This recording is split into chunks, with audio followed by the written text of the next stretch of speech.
Setiap hari yang berlalu, dunia kita sentiasa maju ke hadapan untuk mencapai revolusi dalam aspek perubatan dan kesihatan. Walau bagaimanapun, kemajuan ini tidak akan tercapai jika pesakit tidak mendapat keperluan darah yang mencukupi untuk meneruskan perjuangan hidup mereka. Setiap negara memerlukan penderma darah yang tetap bagi mendapat bekalan darah yang mencukupi untuk para pesakit. Namun, hampir setiap pelosok dunia sehingga hari ini kurang kesedaran mengenai menderma darah. Pesakit thalassemia merupakan antara pesakit yang memerlukan darah setiap bulan. Perbezaan jumlah keperluan darah dan penerimaan bekalan darah menjadi kebimbangan pihak hospital.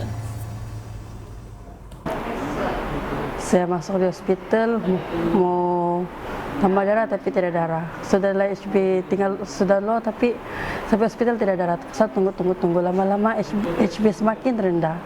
Bila ada darah sudah kena tambah darah, tapi cek HB balik masih rendah. Habis sudah cukup terlampau rendah. Jadi memerlukan bekalan yang banyak, bekalan darah yang banyak supaya asal dari hospital ada darah, terus tambah darah, and then tidak perlu balik ke hospital lagi.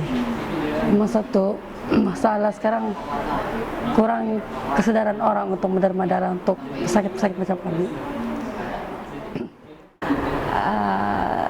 Saya kerap menerima inilah membuat darah transfus darah disebabkan yang saya punya kilang darah merah tu memang sudah tidak boleh hasilkan darah sudah.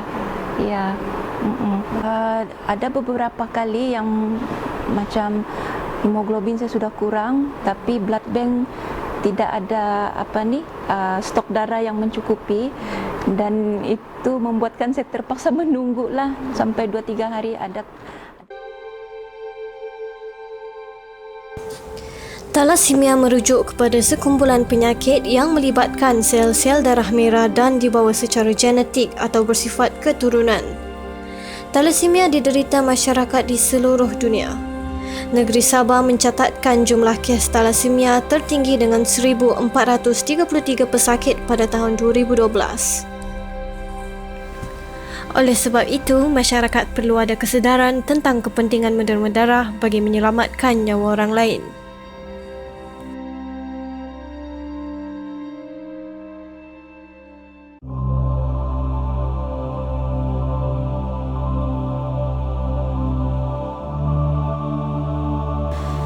Unit tabung darah Hospital Queen Elizabeth merupakan pusat pengumpulan dan pusat saringan darah di Kota Kinabalu, Sabah. Sebelum menderma darah, penderma dikehendaki mengisi borang yang disediakan.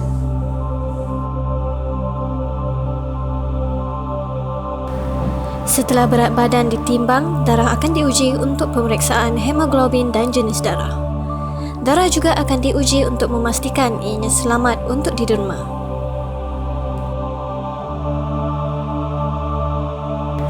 Setelah itu, penderma akan dibawa ke unit kaunseling untuk mendapatkan nasihat dari pegawai perubatan. Tugas pegawai perubatan adalah memastikan penderma darah layak atau tidak untuk menderma. Proses pendermaan darah mengambil masa selama 10 hingga 15 minit. Sebaik sahaja darah didermakan, bermulalah perjalanan pemprosesan darah. Darah yang dikutip akan dimasukkan ke dalam bekas dan diproses di dalam mesin pengasingan darah. Mesin tersebut akan mengasingkan darah kepada 3 komponen darah, iaitu sel darah merah, platelet dan plasma.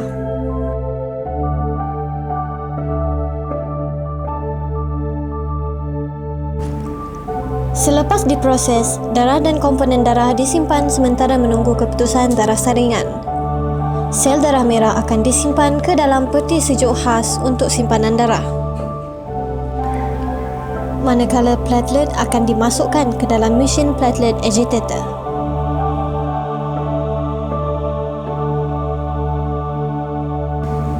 Semua darah yang didermakan akan menjalani ujian saringan terhadap HIV, hepatitis B, hepatitis C dan syphilis. Ujian saringan menggunakan mesin analyzer dan ia mengambil masa selama 4 hingga 8 jam. Makmal dijaga oleh pegawai sains yang terlatih yang akan mengeluarkan keputusan ujian saringan.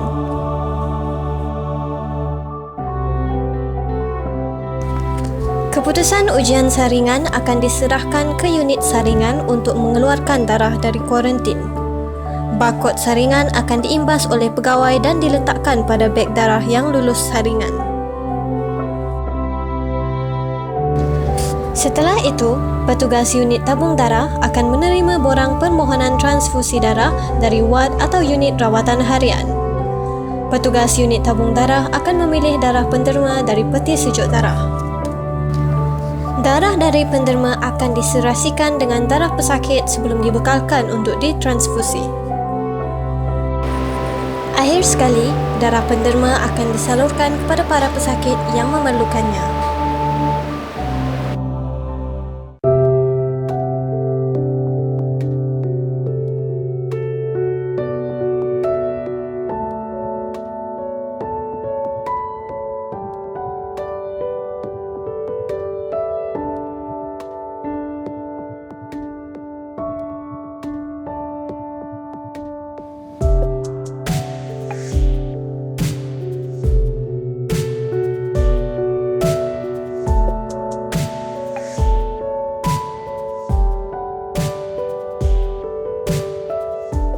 Uh, 47 kali yang ada rekod lah. Yang sebelum itu tak ada rekod punya, dalam buku mungkin ada lebih 10 kali lah. Pertama, kita kalau dalam darah kita badan sehat, lepas tu kita boleh tolong kepada orang yang ada perlukan ya.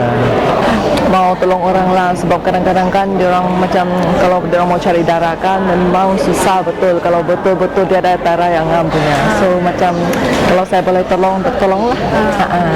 Mendorong saya ini membuat amal jariah lah untuk orang-orang yang memerlukan darah di luar sana. Alhamdulillah sesudah menerima darah ini badan ringan, macam apa perjalanan darah pun lancar lah, alhamdulillah. Tujuan ni supaya dapat menolong orang yang lebih banyak lah. Kan sekarang ni saya dengar yang hospital kami sekarang ni kekurangan darah. Jadi bolehlah kalau macam darah saya boleh membantu, jadi saya menderma aja lah. Darah ni memang satu aktiviti yang bagus. Kalau mereka lebih memahami, saya rasa mereka akan menderma lah.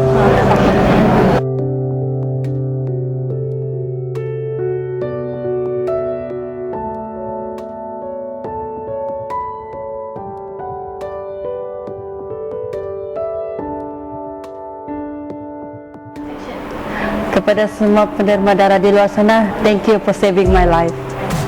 Thank you for saving my life. Thank you for saving my life.